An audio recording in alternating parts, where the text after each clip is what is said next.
Hace apenas unos días, el 9 de octubre de 2025, el vuelo JL417, procedente de Tokio, tocó pista en el Aeropuerto Internacional John F. Kennedy de la ciudad de Nueva York. El reloj marcaba las 6:43 de la mañana. Una llovizna fina se deslizaba sobre las pistas húmedas y las luces de la torre de control parpadeaban con un tono mortecino. Y el resplandor de los faros formaba líneas difusas sobre la niebla que cubría el asfalto. Los pasajeros descendían con paso cansado, arrastrando equipaje, buscando taxis, soñando con un café caliente. Entre esos cientos de pasajeros que descendían del Boeing 787, una mujer caminaba con paso tranquilo. Vestía una túnica azul oscuro, larga hasta los tobillos, y un pañuelo del mismo tono cubría su cabeza. En la mano derecha llevaba una maleta de cuero envejecido. En la izquierda, los documentos de viaje. Su rostro, sereno, parecía ajeno al bullicio del aeropuerto. En la fila de migraciones, entregó su pasaporte al agente con una leve sonrisa. Él lo abrió como lo hace cientos de veces al día, y por un instante el gesto se le endureció. La cubierta tenía un color distinto, azul grisáceo, con letras doradas que decían Pasaporte Torenza. El funcionario, sorprendido, tecleó el nombre del país en el sistema de la ONU. Ningún resultado. Intentó escanear el documento. En la pantalla apareció un mensaje en rojo. Territorio inexistente. Error de código. Disculpe, preguntó con voz controlada. ¿De qué país proviene? De Torenza, respondió ella sin dudar. El oficial levantó la mirada, intrigado. No existe ningún país con ese nombre, señora. La mujer guardó silencio unos segundos. Luego sonrió con una serenidad desconcertante y murmuró: Entonces, este no es mi mundo. El protocolo se activó de inmediato.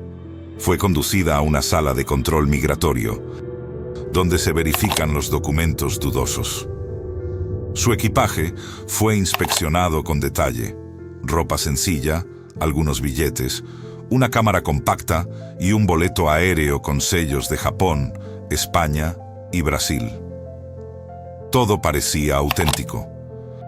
Incluso los billetes mostraban escudos y firmas de autoridades que no aparecían en ningún registro internacional. La mujer hablaba un inglés neutro, sin acento claro, con un tono seguro que desconcertaba a los intérpretes. Aseguró que había partido desde Port Verdun, la capital de su país, y que su pasaporte había sido emitido 2 años antes por la Dirección Federal de Identificación Ciudadana. La mujer en cuestión se identificaba como Amara Leira. Ese era el nombre impreso en la página biográfica del pasaporte.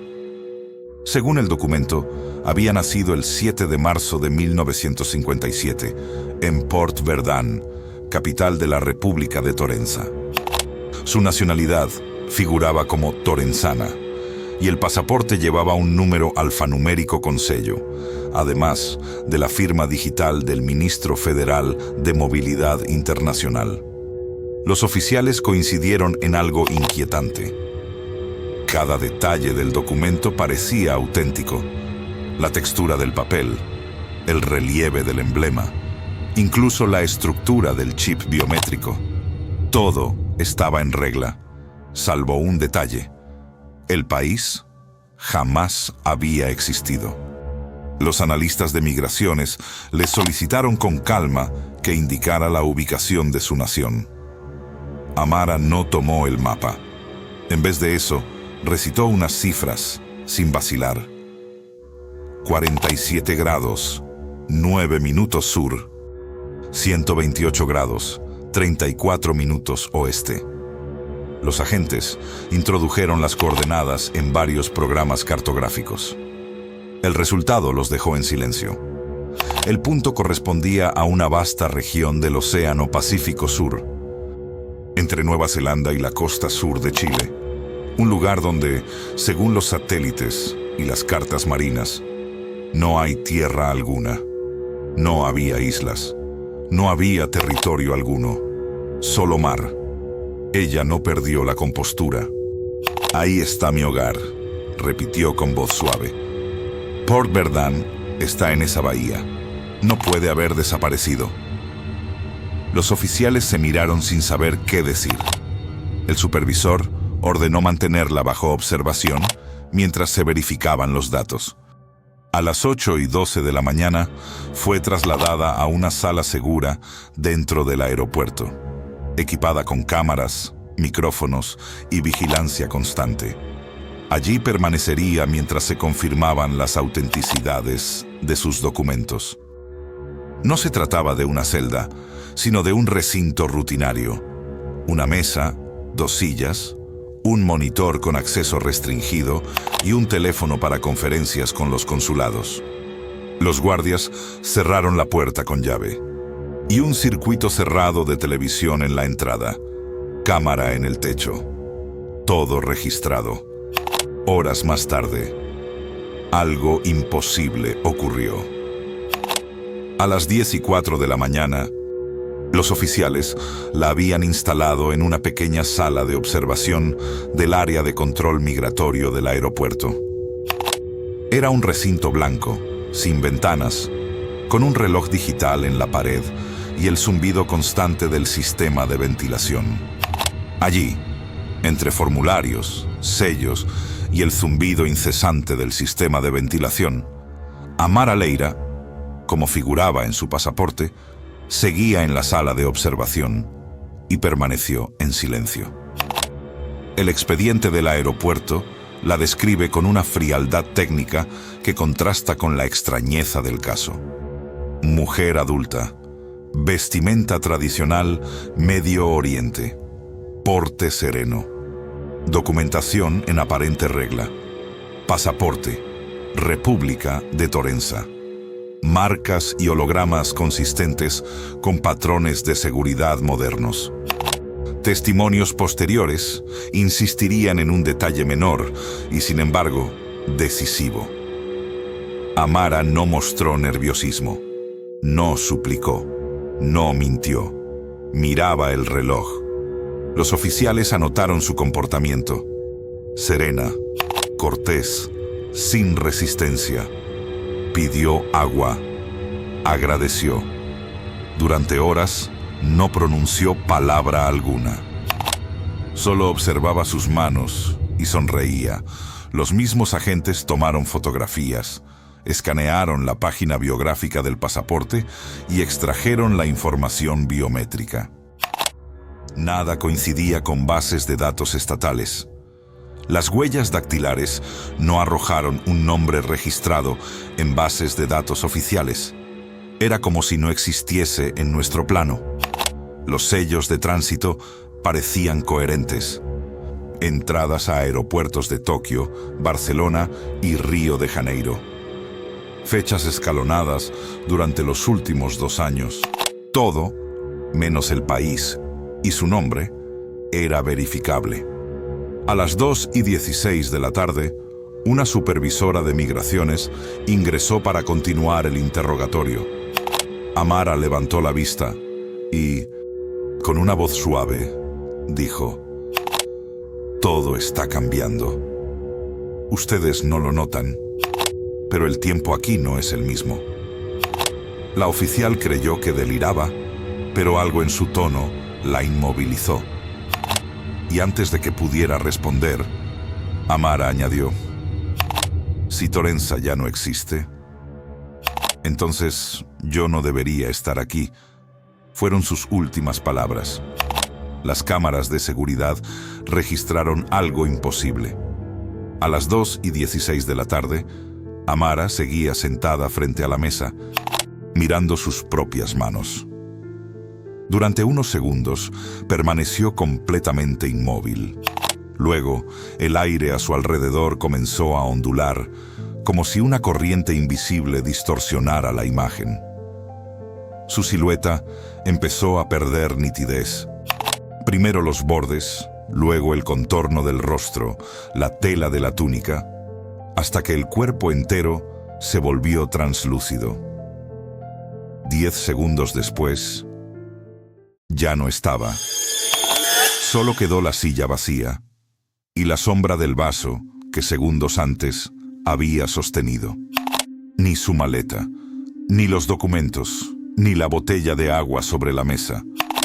Todo había desaparecido. Los agentes irrumpieron segundos después. No había puerta abierta, ni conductos, ni acceso alternativo. Solo una habitación sellada. Y el reloj digital marcando 2:17 de la tarde. El video, extraído después y sometido a peritaje, es perturbador en su normalidad. El video fue copiado y analizado cuadro por cuadro. Durante el instante del desvanecimiento, la imagen mostró un destello espiralado seguido por un silencio absoluto de 1,3 segundos. Los técnicos describieron ese instante con términos técnicos que suenan a ciencia y a exorcismo. Distorsión de la señal óptica. Artefacto en bucle de píxeles. Parpadeo sincronizado. En el cuadro, como en las viejas películas donde el celuloide se achica, los bordes de la figura comienzan a deshacerse. Primero la silueta, luego la tela del abrigo. Después, el vacío donde debería estar el cuerpo. Cuando la supervisora se incorpora para sujetar la silla, no hay nada que alcanzar. No solo la mujer desapareció. La mesa quedó sin el vaso de agua que había sostenido un minuto antes. La botella, la maleta de cuero, los documentos supuestamente depositados sobre la mesa. Todo fue declarado ausente en el acta llena de sellos y rúbricas que redactaron los oficiales en pánico. La puerta estaba cerrada por dentro. No se detectó manipulación física. Los conductos de ventilación fueron inspeccionados. Los perros no marcaron. No había huellas. Al restablecerse la grabación, el archivo mostró un pulso anómalo, un destello en espiral, seguido por lo que los audiófilos llamaron vacío sonoro. 1,3 segundos en los que la pista de audio se cortó exactamente. Los equipos de telecomunicaciones detectaron, en la franela de tiempo de aquel lapso, una anomalía electromagnética que no parecía natural. Un pulso inverso, procedente no del aire, sino del suelo, según el registro sísmico menor que acompaña la bitácora del aeropuerto. Los técnicos forenses conservaron copias del video.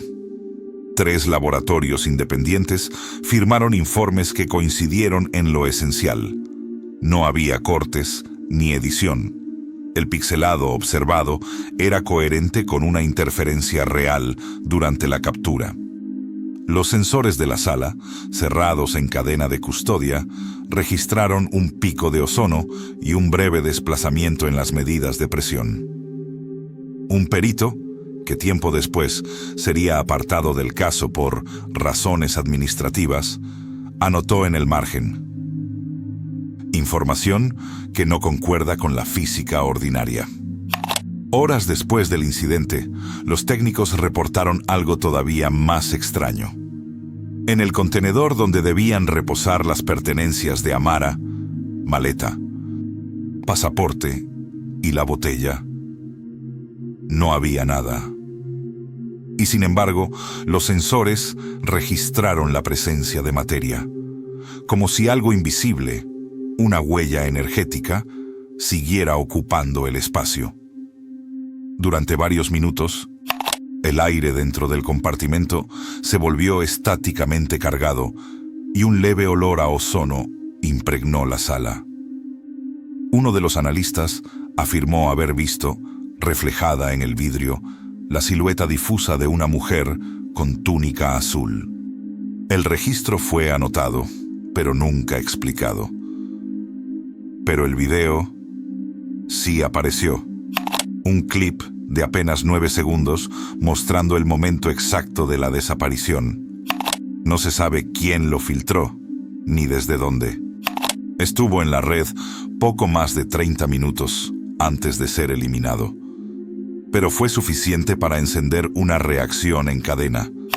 Miles de usuarios descargaron el fragmento, lo analizaron, lo ralentizaron, compararon cuadro por cuadro la forma en que el cuerpo de la mujer se desvanecía dentro de la sala. Foros, canales de Telegram, grupos en Reddit y X comenzaron a llenarse de teorías. Algunos aseguraban que se trataba de un fallo en la cámara. Otros afirmaban que el fenómeno coincidía con patrones registrados en otros incidentes inexplicables. El caso Torenza se volvió tendencia global. Videos explicativos, recreaciones digitales y análisis cuánticos empezaron a circular por todas partes. Cada publicación, cada réplica, cada nuevo clip parecía alimentar la anomalía. El informe preliminar, aún sin firma oficial, concluyó con una nota manuscrita, escrita en el margen por un supervisor no identificado. Coordenadas confirmadas: 47 grados, 9 minutos al sur, 128 grados, 34 minutos al oeste. Punto vacío en el mapa. Anomalía persistente. El caso fue rotulado bajo la designación Anomalía 417. Caso Torenza. Sin embargo, el caso no fue cerrado. A diferencia de otros expedientes similares, la investigación continúa abierta. El video permanece bajo custodia federal y los analistas del Centro de Física Espaciotemporal del MIT trabajan, según fuentes no oficiales, en una reconstrucción cuadro a cuadro del fenómeno. Los agentes implicados fueron reasignados, aunque algunos permanecen bajo supervisión psicológica. Ningún medio ha recibido una explicación oficial. La Agencia de Seguridad Aeroportuaria mantiene silencio absoluto. Las grabaciones de seguridad fueron clasificadas y los informes internos se mantienen bajo reserva. Sin embargo, varios extractos del video y parte de los registros de sensores del aeropuerto fueron filtrados en foros anónimos apenas 2 días después. A partir de allí, el caso salió del perímetro oficial. Sin embargo, tiempo después, algo inquietante empezó a suceder. Cada cierto tiempo, el nombre Torenza reaparece donde no debería, en formularios digitales, registros meteorológicos, bases de datos de vuelo. Nadie sabe por qué, ni cómo. Algunos científicos, consultados por medios independientes, han sugerido una explicación insólita. El fenómeno podría corresponder a un nodo de realidad, un punto en el espacio-tiempo donde 2 universos coinciden brevemente antes de separarse. Según el Dr. Kenji Orita, consultor independiente del caso, cuando la estructura cuántica de una persona deja de coincidir con la frecuencia del universo que habita, no muere, simplemente deja de pertenecer. Otros expertos, menos cautos, hablan de brechas interdimensionales, pliegues temporales o incluso de anclas de información, lugares donde la memoria del mundo y la conciencia digital se entrelazan. Los antropólogos digitales han advertido algo inquietante: que el eco viral de una historia puede crear su propio residuo energético, persistiendo más allá de los límites del mundo físico. ¿Podría la difusión global del caso Torenza estar manteniendo abierta esa grieta? Nadie lo sabe. En la Deep Web, en foros de análisis, canales de Telegram y canales cifrados, algunos usuarios aseguran poseer fragmentos del video original.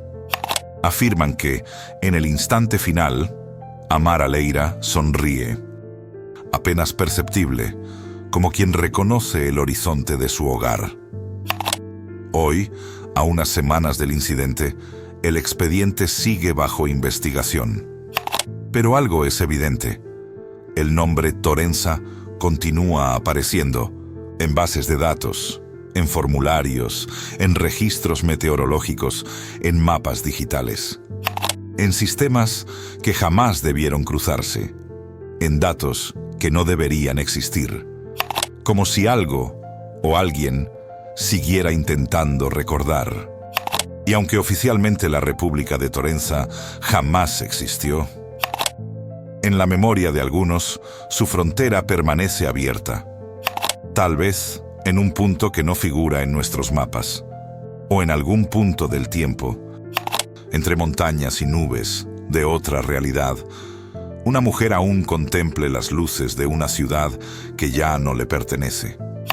Y quizás, desde esa distancia invisible entre mundos, todavía susurre: este no es mi mundo.